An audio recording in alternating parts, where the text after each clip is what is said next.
오늘의 주요 뉴스입니다. 코로나19 신규 환자가 869명으로 일주일 만에 800명대로 내려갔습니다. 정부는 내년 1월 3일까지 스키장 등 겨울 스포츠시설 운영 중단과 관광 명소 폐쇄를 주요 내용으로 하는 특별 방역 대책을 실시하기로 했습니다. 최근 출소한 남성이 확진 판정을 받은 경기도 의왕 서울구치소에서 추가 환자가 발생했습니다. 법무부는 방역당국과 함께 수도권 교정시설 수용자를 대상으로 전수조사를 실시하기로 했습니다. 미국이 화이자에 이어 모더나 백신도 의료진을 대상으로 접종에 들어갔습니다. 조 바이든 당선인은 국민 불신을 해소하기 위해서 화이자 백신을 공개 접종했습니다. 영국발 변이 바이러스 확산을 막기 위해서 영국발 항공기 운항을 중단하는 국가들이 빠르게 늘고 있습니다. 유럽연합은 화이자 백신을 조기 승인하고 27일부터 접종에 들어가기로 했습니다.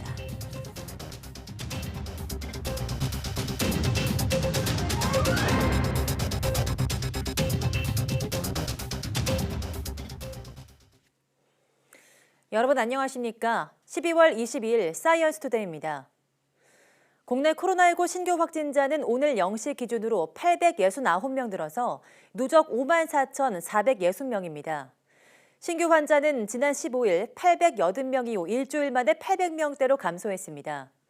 사망자는 24명 늘어 이틀 연속 최대를 기록하면서 누적 사망자 722명이 됐습니다. 상태가 악화한 위중증 환자는 7명 늘어서 281명입니다. 신규 확진자의 감염 경로를 보면 지역 발생이 824명, 해외 유입이 45명입니다.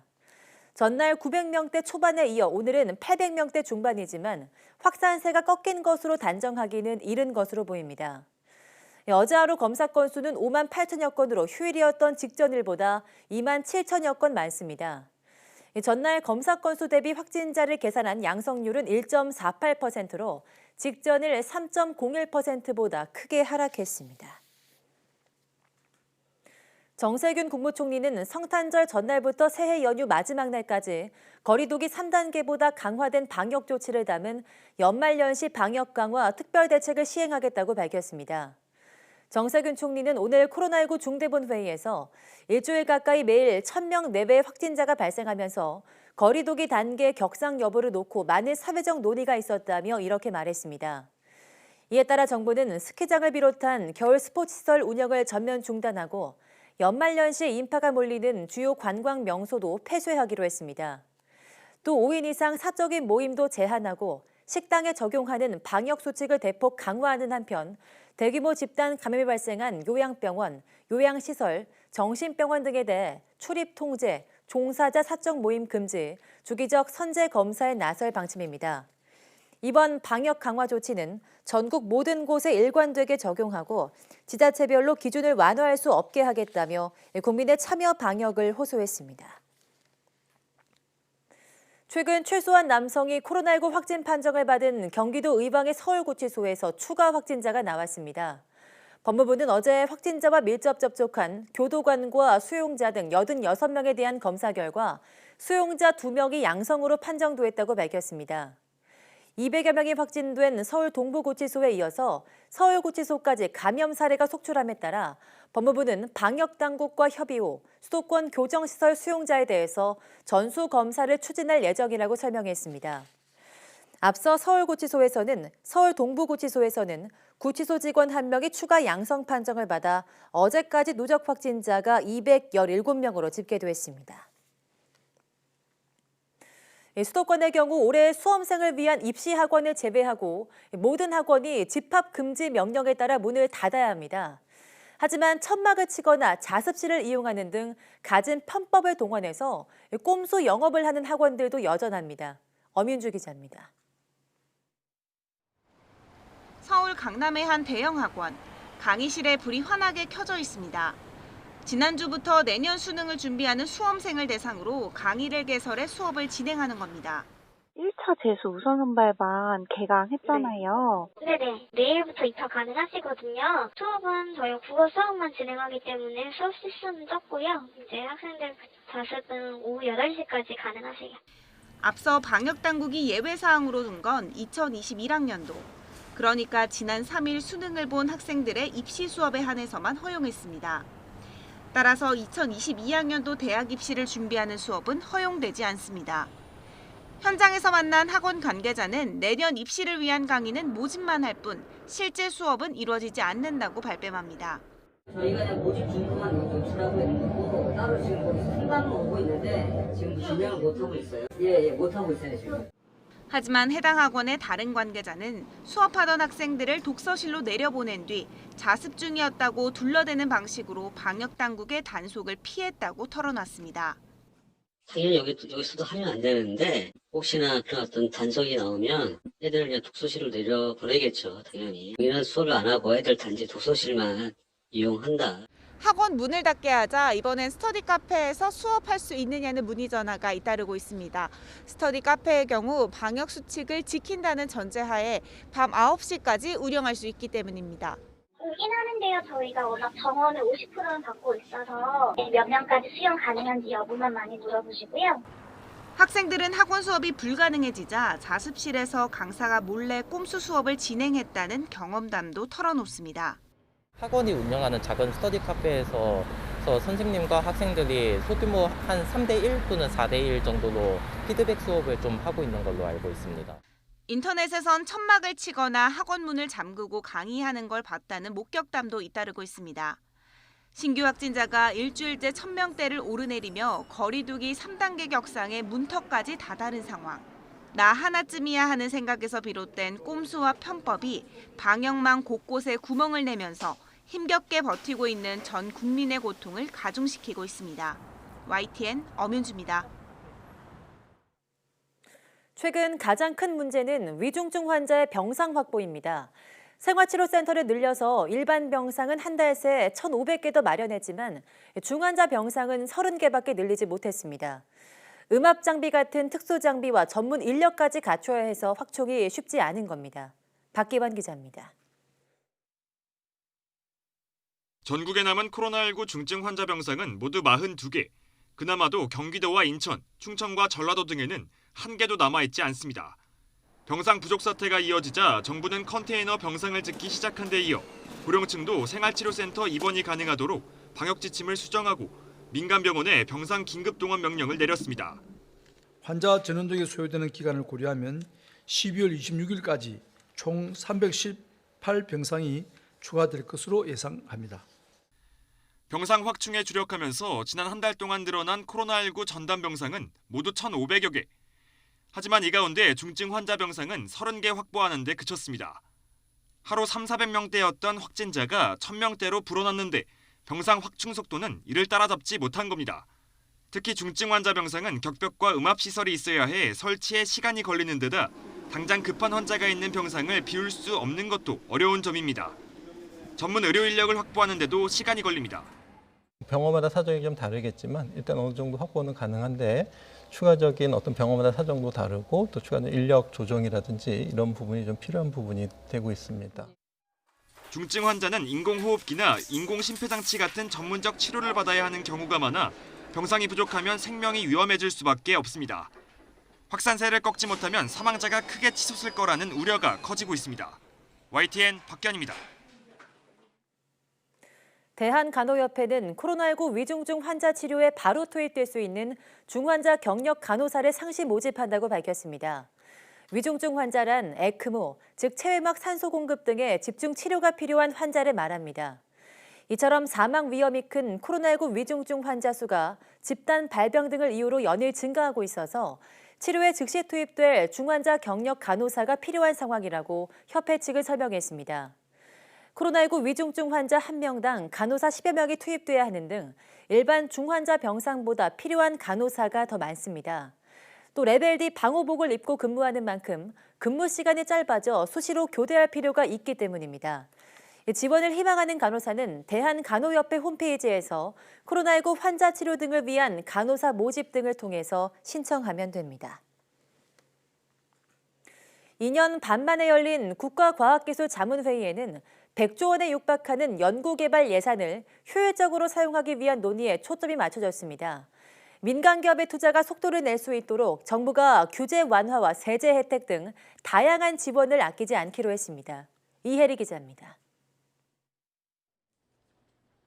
코로나19 대유행 속에서 백신과 치료제 등 연구 개발 현장은 어느 곳보다 분주했습니다. 정부도 치료제와 백신 개발에 새해 예산 2,600여억 원을 우선 투입합니다. 끝까지 지원한다는 원칙하에 내년 예산도 금년보다 약 418억 원이 정액된 2,604억 원을 편성해 국회에 제출하였습니다. 감염병과 기후변화 대응은 물론 4차 산업혁명의 중요성까지 커지면서 민간과 정부를 합친 우리나라의 새 연구개발 투자는 100조 원에 육박하게 됐습니다. 미국과 중국, 일본, 독일에 이어 세계 5번째고 프랑스와 영국을 이미 앞질렀습니다. 내년은 우리 과학기술계에 매우 뜻깊은 해가 될 것입니다. 정부와 민간을 합쳐 R&D 100조 시대를 열게 됩니다. GDP 대비 투자 비중으로는 세계 1, 2위를 다투고 있습니다. 몸집이 커진 만큼 연구개발비의 효율적 사용을 위해 정부와 민간의 역할 분담도 확실해집니다. 투자의 주체가 민간인 만큼 정부는 규제 완화 등을 통해 연구개발의 걸림돌을 빠르게 정비하기로 했습니다. 기술 사용료 등에서 최대 1조 원의 세제 혜택도 주기로 했습니다. 80%가 민간의 R&D고요. 그 민간 R&D 역량이 그만큼 늘어났다는 겁니다. 민간이 더욱더 R&D에 많이 투자하도록 이렇게 유도하는 그런 간접적인 정책을 써야 된다라는 것이 핵심입니다. 대신 정부는 민간 기업이 하기 힘든 감염병과 미세먼지 대응과 같은 공공 연구 개발에 집중합니다. 2025년까지 관련 예산을 3배로 늘리고 책임 연구기관을 지정하는 등 연구 효율도 높이기로 했습니다. 또 연구개발 성과가 실질적으로 사회 문제 해결로 이어지도록 국민 참여 확대와 인허가 개선 등도 함께 추진할 방침입니다. YTN 사이언스 이혜리입니다. 추위가 풀리자 초미세먼지가 기승을 부리면서 오늘은 서쪽 지역을 중심으로 대기질이 악화하겠습니다. 국립환경과학원은 국내 오염물질에 중국발 스모그가 더해지면서 현재 서울 등 중서부 지방의 초미세먼지 농도가 평소보다 2~3배 짙다고 밝혔습니다. 낮 동안에는 수도권과 충청, 호남, 대구의 일평균 초미세먼지 농도가 나쁨 수준을 유지할 전망입니다. 오늘은 전국에 구름 많겠지만 낮 동안 산발적으로 눈이 날리는 곳이 있겠고 서울 낮 기온은 7도로 예년보다 높겠습니다. 네, 코로나19로 힘든 연말이다 보니까 이 화이트 크리스마스를 기대하는 분들 많으실 텐데요. 크리스마스에 눈이 내릴 확률은 19% 정도로 올해도 눈을 기대하기는 어렵다고 합니다. 정혜윤 기자입니다. 성탄절 하늘에서 내리는 하얀 눈은 많은 사람에게 행복과 웃음을 선사합니다. 하지만 화이트 크리스마스의 행운을 만나기는 쉽지 않습니다. 화이트 크리스마스의 기준은 성탄절 당일 적설량이 기록될 정도의 눈이 내리는 경우입니다. 전국 기상 관측이 시작된 1973년부터 서울에 화이트 크리스마스가 나타난 건 총 9일, 확률상 19%에 불과합니다. 올해도 성탄절의 행운을 기대하기는 어려울 것으로 보입니다. 성탄절 이브 오전까지 전국 곳곳에 비나 눈이 내리지만 성탄절 당일에는 맑은 날씨가 예상되기 때문입니다. 성탄절 이전의 눈도 대부분 산간에만 오겠고 내륙은 비로 내리겠습니다. 올해는 24일 새벽부터 오전 사이 비나 눈이 오겠지만 기온이 높아 비가 내릴 가능성이 크고 성탄절인 25일에도 대체로 맑아 눈이 내릴 가능성은 희박합니다. 가장 최근에 실현된 화이트 크리스마스는 2015년 서울에 0.2cm의 눈이 쌓였습니다. 이후 5년째 눈 없는 성탄절이 이어지는 셈입니다.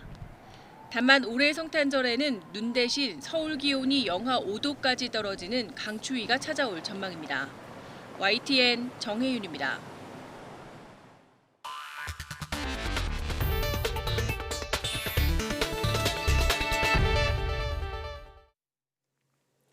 미국이 화이자에 이어 모더나 백신도 의료진을 대상으로 접종을 시작했습니다. 조 바이든 대통령 당선인은 국민 불신을 해소하기 위해서 화이자의 백신을 공개적으로 접종했습니다. 워싱턴 강태욱 특파원이 보도합니다. 바이든 대통령 당선인이 왼쪽 팔에 소매를 걷어 올립니다. 백신을 맞은 뒤 접종 증서도 받습니다. 백신에 대한 국민 불신을 해소하기 위해 공개적으로 접종한 겁니다. Doing this to demonstrate that people should be prepared when it's available to take the vaccine. There's nothing to worry about. 미국 코네티컷주의 한 병원에서는 모더나 백신의 접종이 시작됐습니다. 화이자 백신 접종에 이어 꼭 일주일 만으로 간호사 등 의료 종사자들이 우선 대상입니다. And I want people to feel comfortable getting the vaccine, knowing that it is okay. This vaccine is safe. 일반 냉동고 온도인 영하 20도에서 보관할 수 있어 화이자 백신보다 유통과 보관이 상대적으로 쉽습니다. 배송을 책임진 미국 연방정부 초고속 작전팀은 2배 이상 많은 모더나 백신을 배포할 예정입니다. And this week we're heading into a big week at 7.9 million total Moderna and Pfizer vaccines being distributed. 특히 배송이 어려웠던 시골 지역까지 범위를 넓혀 2가지 백신을 4천여 곳 이상에 배포하기로 했습니다. 워싱턴에서 YTN 강태욱입니다. 유럽의약품청 EMA가 화이자 바이오엔테크가 공동 개발한 코로나19 백신의 조건부 판매 승인을 권고했습니다. 이후 집행위원회는 EMA가 승인을 권고한 지 불과 몇 시간 만에 초고속으로 승인 결정을 내려서 27일부터 접종이 시작될 것으로 보입니다. 김진호 기자입니다. EMA의 전문가위원회는 현지 시간 21일 화이자 바이오엔테크 백신에 대한 비공개 평가회의를 열어 조건부 판매 승인을 권고했습니다. I am delighted to be here and to announce that EMA's scientific committee met today and recommended a conditional marketing authorization in the EU for the vaccine developed by BioNTech and Pfizer. EMA는 당초 오는 29일까지 해당 백신 승인 여부를 결정할 예정이었으나 일정을 일주일 이상 앞당겼습니다. 영국이 지난 2일 세계에서 처음으로 화이자 바이오엔테크 백신의 긴급 사용을 승인하고 11일에는 미국도 뒤를 잇는 등 각국에서 승인이 잇따르고 있기 때문입니다. 유럽연합 EU의 조건부 판매 승인은 코로나19와 같이 공중보건을 위협하는 비상 상황에 신속히 대응하기 위한 절차로 27개 회원국에서 1년간 의약품이 판매될 수 있도록 하게 되며 매년 갱신될 수 있습니다. 유럽연합 EU도 발빠르게 EMA의 승인 권고 몇 시간 만인 같은 날 저녁 공식 승인을 내렸습니다. 이에 따라 각 회원국은 즉각 백신 접종을 시작할 수 있게 됐습니다. Vaccination can start at the same time during the European Union vaccination days on December 27th, 28th and 29th. 앞서 독일, 프랑스, 이탈리아 등은 오는 27일부터 화이자 바이오엔테크 백신의 접종을 시작할 계획이라고 밝혔습니다. EMA는 다음 달 6일에는 미국 제약사 모더나 백신에 대한 평가회의를 개최할 예정입니다. YTN 김진호입니다. 영국에서 퍼지고 있는 변이된 코로나19에 대한 우려로 40여 개국이 영국발 입국 금지에 들어가 있습니다. 영국 BBC에 따르면 현지 시간 21일 현재 유럽과 아시아를 비롯해 영국발 항공기 운항을 중단하는 국가가 늘고 있습니다. 프랑스는 이미 48시간 동안 영국으로부터 입국을 전면 제한하고 항구는 물론 유로 터널을 통한 프랑스 입국도 금지했습니다. 독일과 벨기에, 아일랜드, 이탈리아, 루마니아, 러시아, 스위스, 스페인 등도 영국발 입국을 제한했습니다. 아시아에서는 홍콩과 인도가 영국발 입국 금지에 나섰고 중동의 사우디아라비아와 쿠웨이트, 이란도 같은 조치를 내렸습니다. 이처럼 영국발 변이 바이러스로 유럽 내 공포가 확산하고 있습니다. 그런데 이번 코로나19 변이 바이러스는 어린이들도 쉽게 감염되는 것으로 추정되고 있습니다. 김원배 기자입니다. 영국 내 코로나19 변이 바이러스를 분석 중인 신규 호흡기 바이러스 위협 자문그룹 소속 과학자들이 기자회견을 열고 그동안의 분석 결과를 소개했습니다. 과학자들은 새 변이 바이러스가 영국 남부 지역에서 지배적인 바이러스 종이 됐고 곧 영국 전역으로 이 같은 추세가 확산할 것으로 내다봤습니다. 닐 퍼거슨 임피리얼 칼리지 교수는 변이 바이러스가 어린이들을 감염시키는 경향이 더 높다는 징후가 있다고 말했습니다. 퍼거슨 교수는 인과관계는 규명하지 못했지만 데이터를 보면 그렇게 나온다고 밝혔습니다. 그러면서 더 많은 데이터를 모아야만 앞으로 변이 바이러스가 어떻게 영향을 미칠지 알 수 있다고 말했습니다. 웬디 바클레이 임피리얼 칼리지 바이러스학 교수는 새 변이 바이러스의 변화 중 하나는 인간 세포에 침투하는 방식에 있다고 밝혔습니다. 이로 인해 아마도 어린이들은 어른과 비슷할 정도로 바이러스에 감염되기 쉬워 앞으로 더 많은 어린이가 감염될 것으로 전망된다고 말했습니다. 세계보건기구 WHO는 영국에서 퍼지고 있는 변이된 코로나19가 통제 불능 상태는 아니라고 밝혔습니다. So this situation is not, in that sense, out of control, but it cannot be left to its own devices, either personal behavior or the virus itself. As we learn more about the virus, we'll learn more about how it may replace other strains. 라이언 팀장은 그러나 그것이 제멋대로 하도록 내버려 둘 수는 없다며 각국 정부의 지속적인 방역 조치의 필요성을 강조했습니다. YTN 김원배입니다. 세계보건기구 WHO가 영국에서 퍼지고 있는 변이된 코로나19가 통제 불능 상태는 아니라고 밝혔습니다. 마이클 라이언 WHO 긴급대응팀장은 현지 시간 21일 화상 언론 브리핑에서 이번 대유행의 다른 지점들에서 훨씬 더 높은 전염률이 발생했고 우리는 이를 통제했다면서 그런 점에서 이 상황은 통제 불능이 아니다라고 말했습니다. 라이언 팀장은 그러나 그것이 제멋대로 하도록 내버려둘 수는 없다며 각국 정부의 지속적인 방역 조치의 필요성을 강조했습니다.